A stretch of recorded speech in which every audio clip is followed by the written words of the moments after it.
una persona de nombre Fernando Cerimedo, que hoy sabemos que es socio de La Derecha Diario, que hoy sabemos que es socio de Javier Negré, que hoy sabemos que en México tienen 500,000 cuentas robóticas trabajando para Ricardo Salinas Pliego, para La Derecha, de Alito Moreno, de Jorge Romero, y todos ellos, todo este ecosistema que ya conocemos bastante bien, pues como este personaje, que además sí opera, sí toma decisiones, sí dirige, pues mandó a asesinar a su pareja, trató de mandarla a asesinar.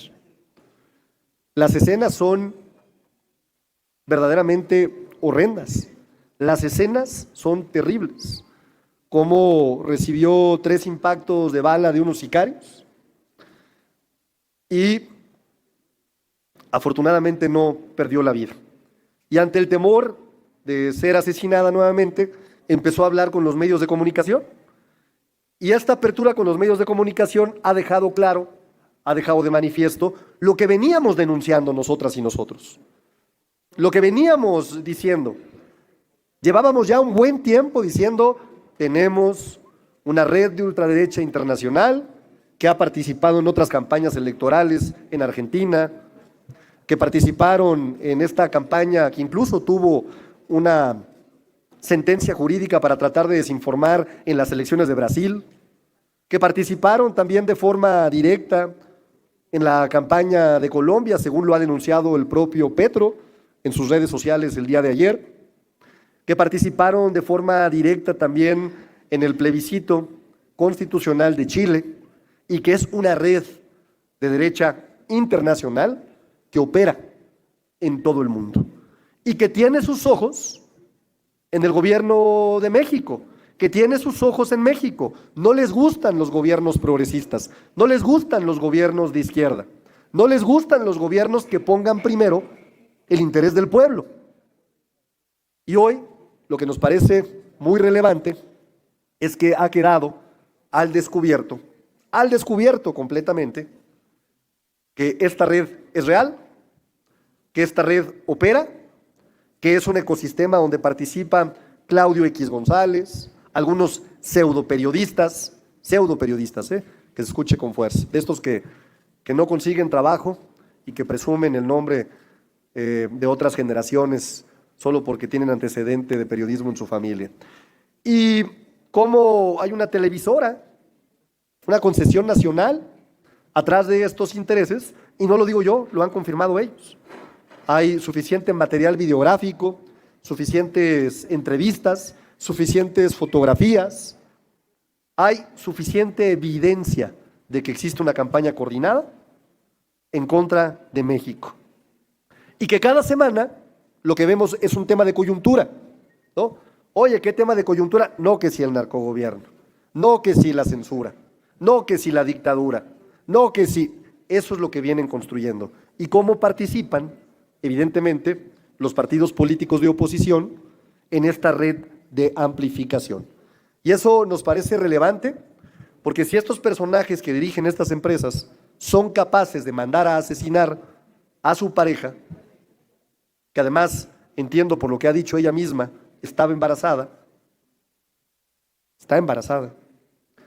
de un hijo de este mismo personaje, pues podemos entender perfectamente bien cómo no hay límite moral. No hay límite moral. Son capaces de todo.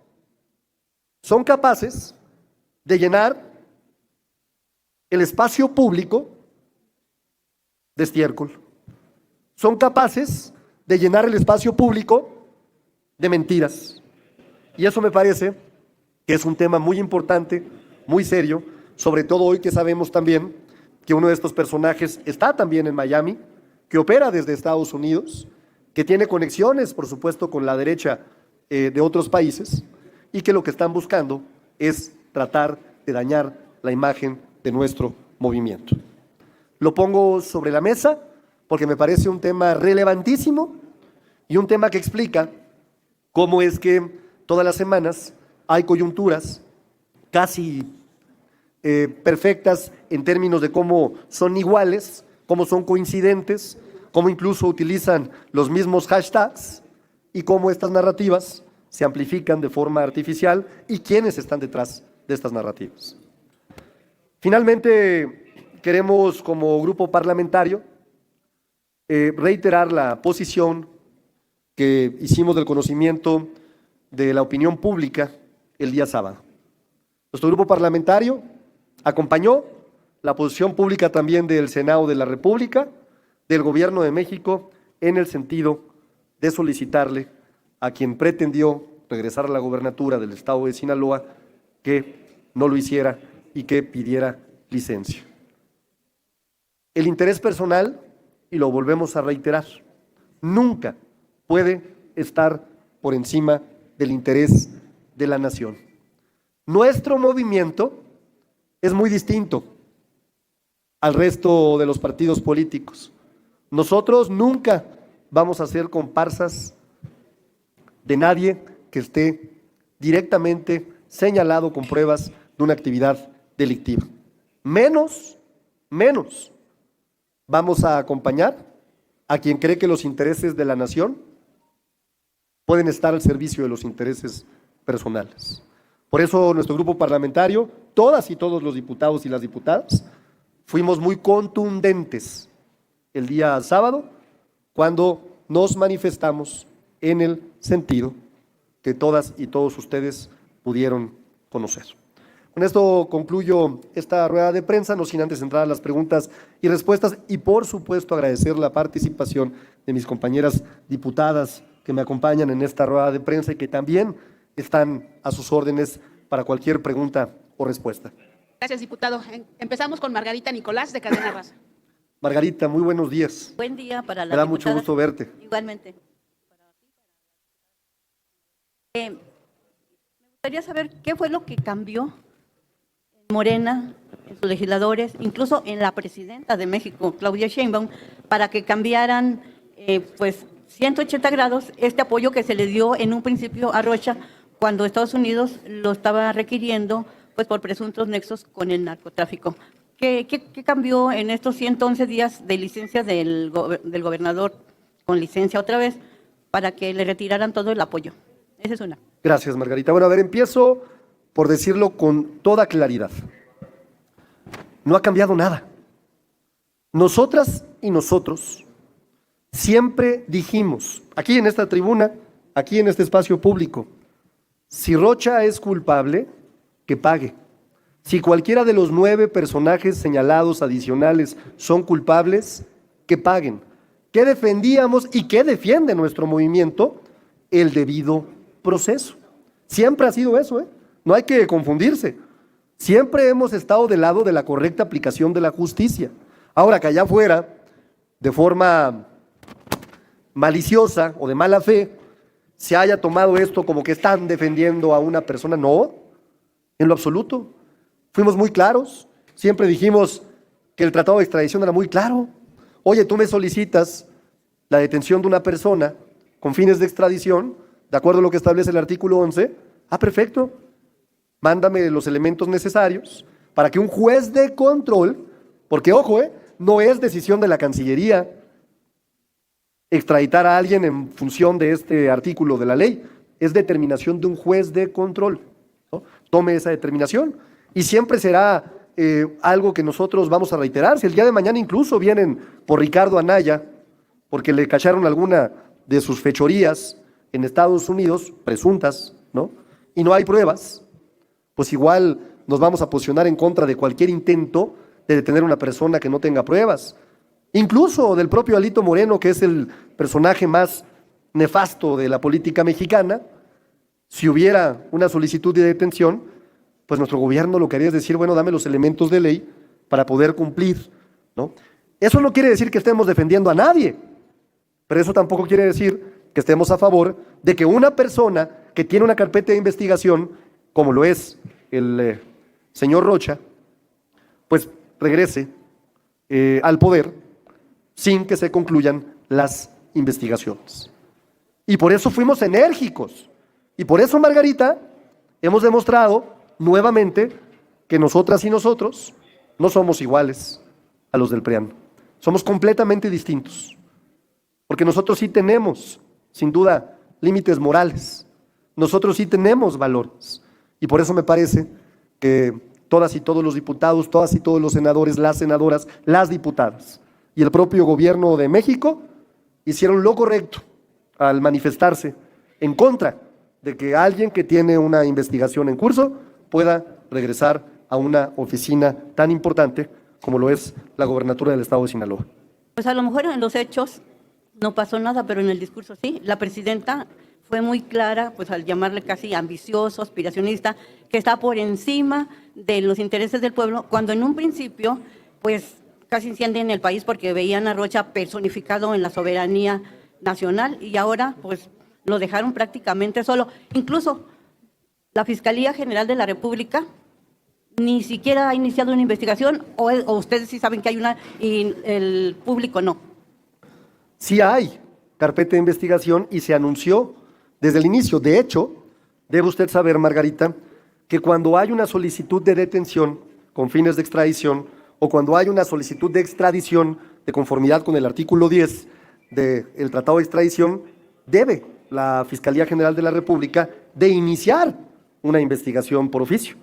Es una parte fundamental del debido proceso.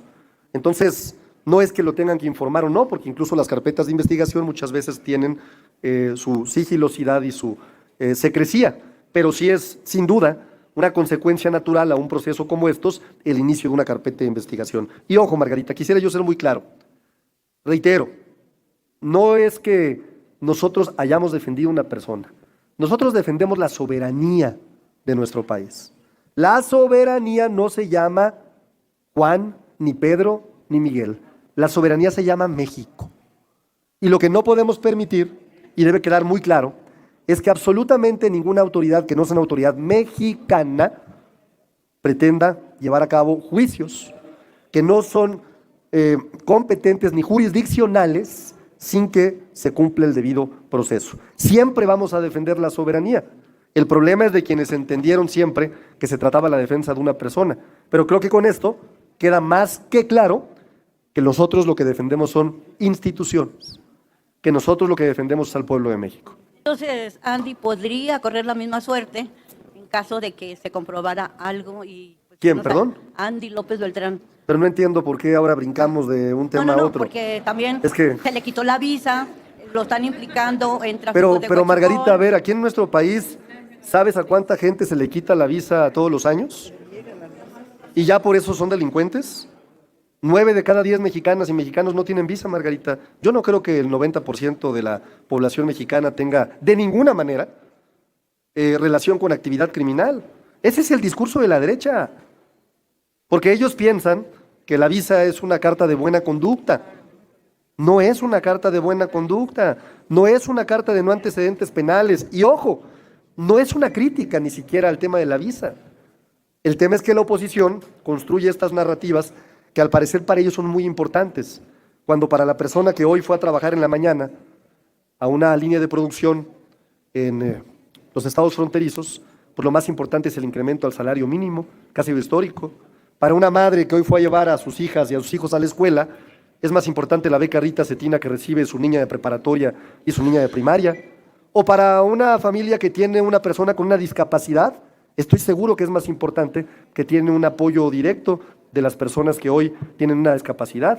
O para las personas que pueden utilizar, por ejemplo, las redes de infraestructura en el sureste, como el Tren Maya, o el cablebús o el trolebús elevado aquí en la Ciudad de México, o el aeropuerto Felipe Ángeles, ¿no? Y que antes quedaba nada más en bardas que nos costaban 9,000 millones de pesos. Eso sí es importante.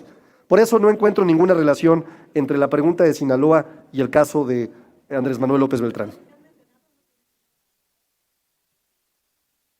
¿Perdón?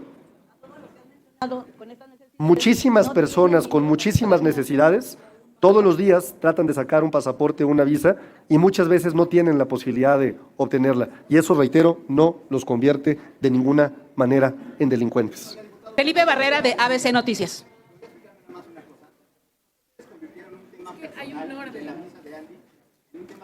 Falso. No, en lo absoluto. Yo siempre he sido muy claro y nuestro grupo parlamentario ha sido muy claro. Nosotros entendemos perfectamente bien que la facultad de entregar, de quitar una visa es una facultad soberana del gobierno de Estados Unidos. Lo entendemos perfectamente bien. Es más, la propia ley de inmigración del gobierno de Estados Unidos del año 1952 dice con toda claridad que ellos pueden quitar por el motivo que quieran, puede ser discrecional, pueden otorgar, si quieren, una visa.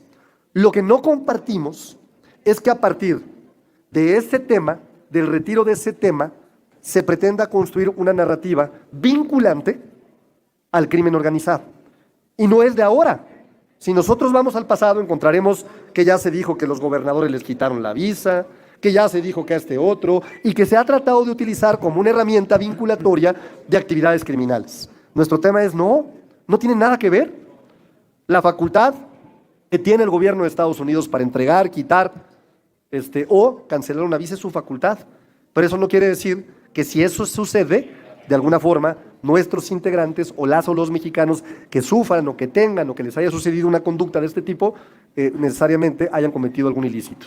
Lo que decimos. Diputado, buenos días. Gracias. Hablando de imprudencias, diputado, se menciona por parte de la Presidencia de la República la actitud o el intento de permanecer en el gobierno de Rubén Rocha a través después de 112 días de esa licencia que obtuvo del Congreso local.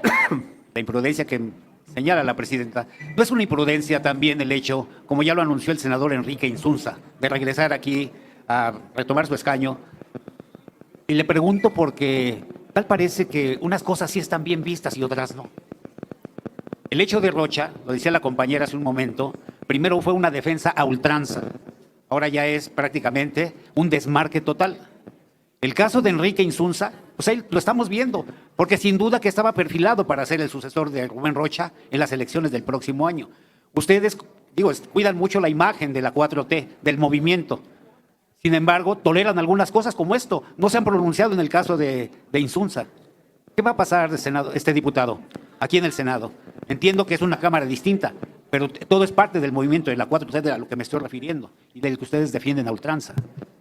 No, lo defendemos porque le ha venido a cambiar el rostro a nuestro país. Lo defendemos porque no hay comparación entre los gobiernos del pasado y este gobierno. Ninguna, ¿eh? Y no es un tema de demagogia, es un tema de datos duros. Pero en este caso estamos hablando del caso de Rubén Rocha. Pero en el caso del senador Insunza, yo siempre, primero he sido muy respetuoso de hacer cualquier posicionamiento como vocero de un grupo parlamentario, porque yo puedo tener mi opinión personal, pero represento a un grupo parlamentario. Ahora, sí le puedo dar mi punto de vista personal. Lo he hecho en varias ocasiones.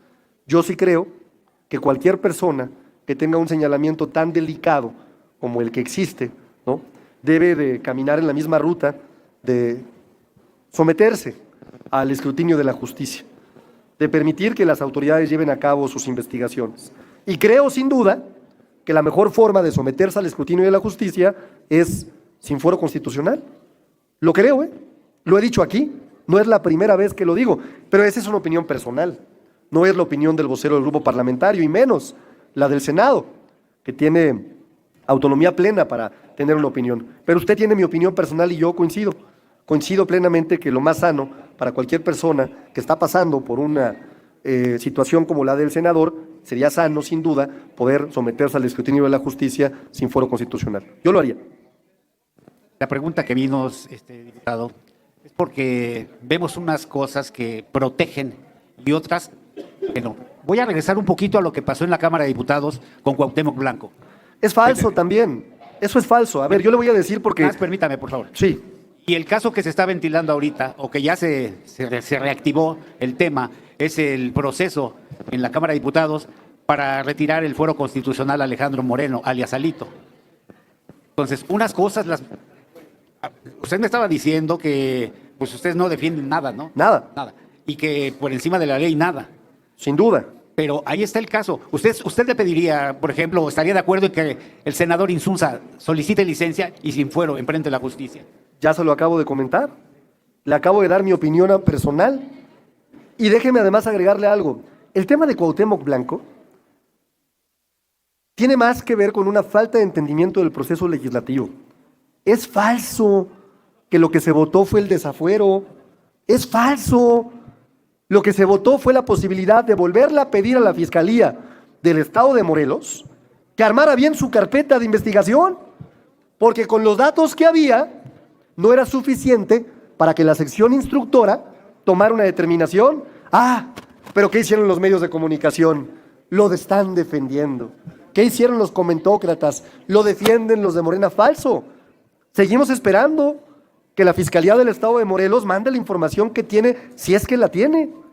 Sencillo. Una carpeta bien armada. Oye, ¿quién sí hizo su chamba? La Fiscalía del Estado de Campeche, que fue lo mismo.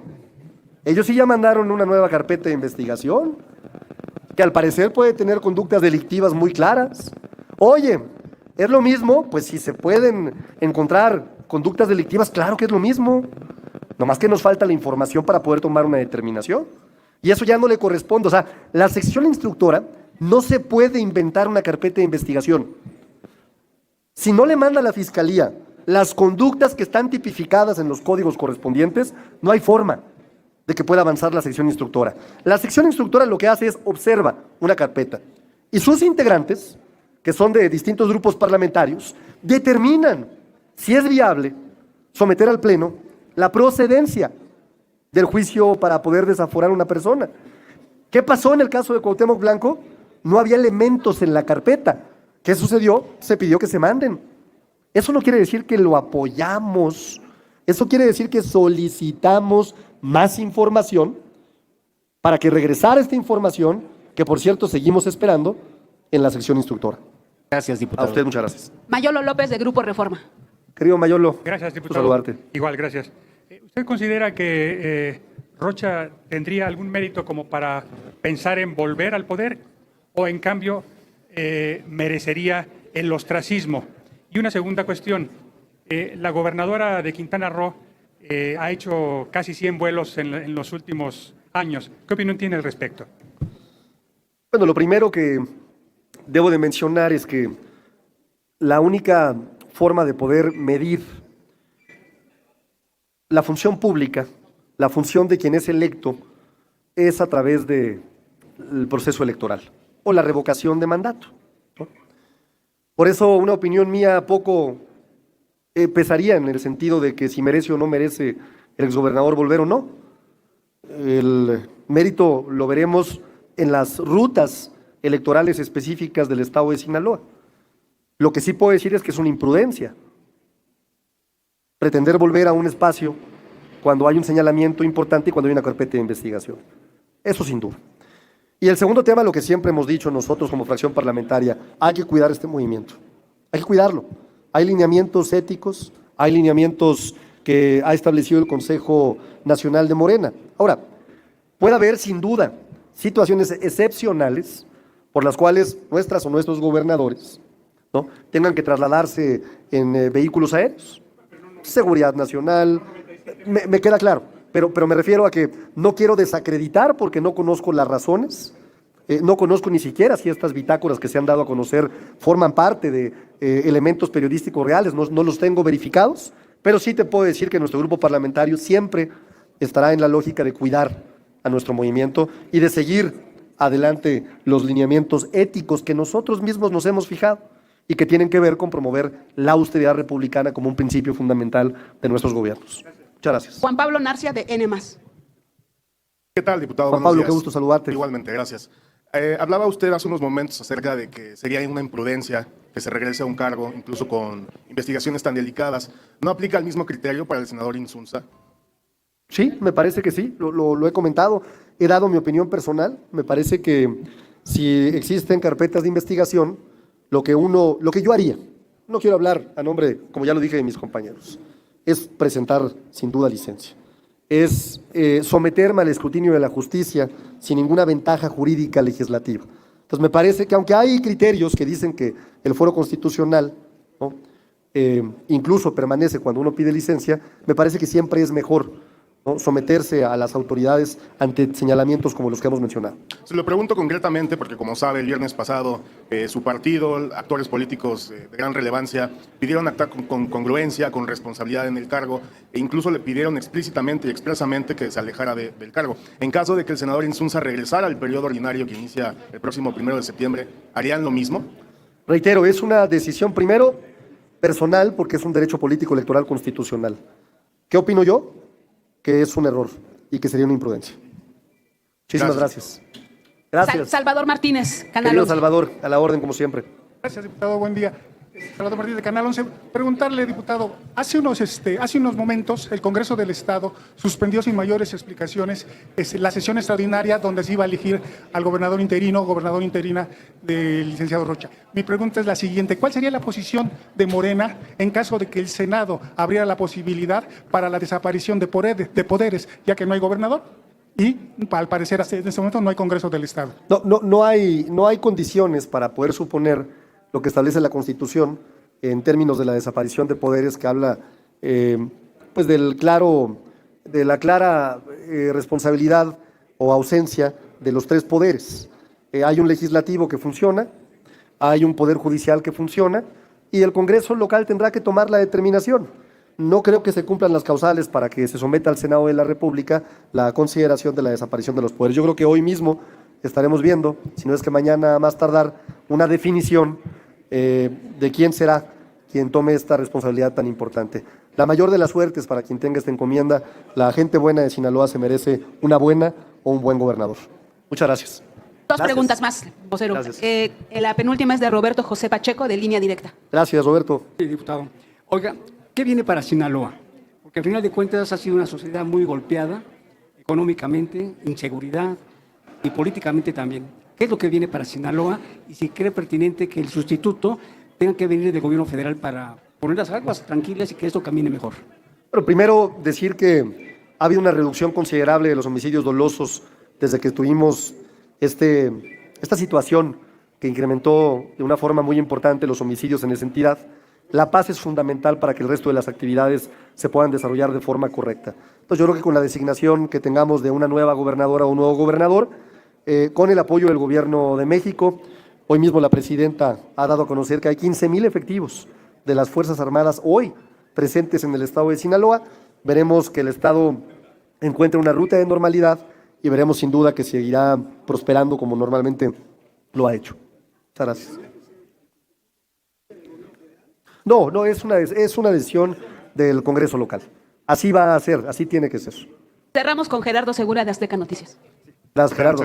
Quisiera preguntarle su opinión en relación a que inmediatamente después de que se supo que el gobernador Rocha Moya regresaba a la gubernatura, pues hubo muchas voces de Morena que se empeñaron en defenderlo. Una de ellas fue Gerardo Fernández Noroña.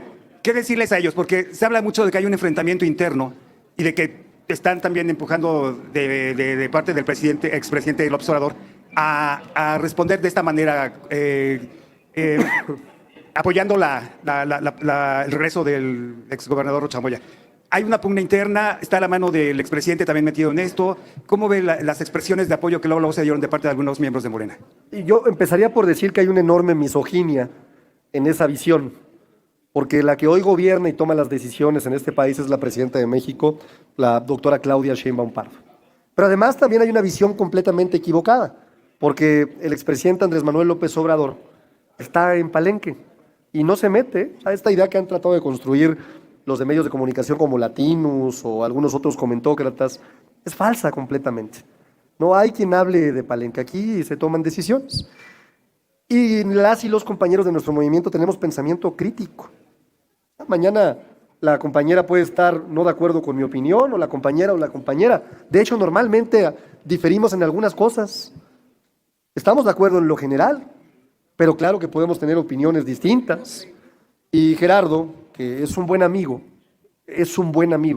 para quien ha logrado tener de cerca a Gerardo, que por cierto me tocó que fuera mi vecino en toda esta comisión permanente, puede entender que es un hombre de amigos y amistades, y me parece que lo que él hizo responde, ¿no?, a un gesto de la amistad que debe tener seguramente con el señor Rocha. Pero no están en clara postura enfrentada con la, No, con la- es su la- opinión la- personal. la posición de la presidenta. Es su opinión personal y es respetable su opinión personal, y además creo que habla de esa fraternidad que Gerardo tendrá siempre con quien ha sido o es su amigo. Ya había comentado algo en relación al senador Enrique Insunza. Él había expresado a raíz de esta postura del exgobernador Rocha Moya la posibilidad de regresar, incluso a participar en los trabajos de la plenaria. Insisten que sería imprudente que se presentara todavía y debería pedir licencia. Sí, creo que es imprudente. Ya nomás una última cuestión de manera personal en relación a lo que se comenta de usted, que buscaría la alcaldía Cuauhtémoc. Y hay quienes dicen que no es el momento, que le van a persuadir para que siga en la diputación. ¿Cuál es su postura al respecto? Pues mire, decirle que el sábado me acompañaron 20,000 vecinas y vecinos de la alcaldía Cuauhtémoc en Tlatelolco. 20,000. En un evento para defender la soberanía de nuestro país. Y que la respuesta de la derecha pues fue un trascendido en el periódico El Universal al que usted se refiere. Parece broma, casi, ¿no? Entonces, ellos responden con un trascendido, nosotros respondemos con mucho pueblo. Muchas gracias. Yo he dado ya mi posición y claro, cuando venga el momento, estaremos en la posición de buscar recuperar la alcaldía Cuauhtémoc. Gracias.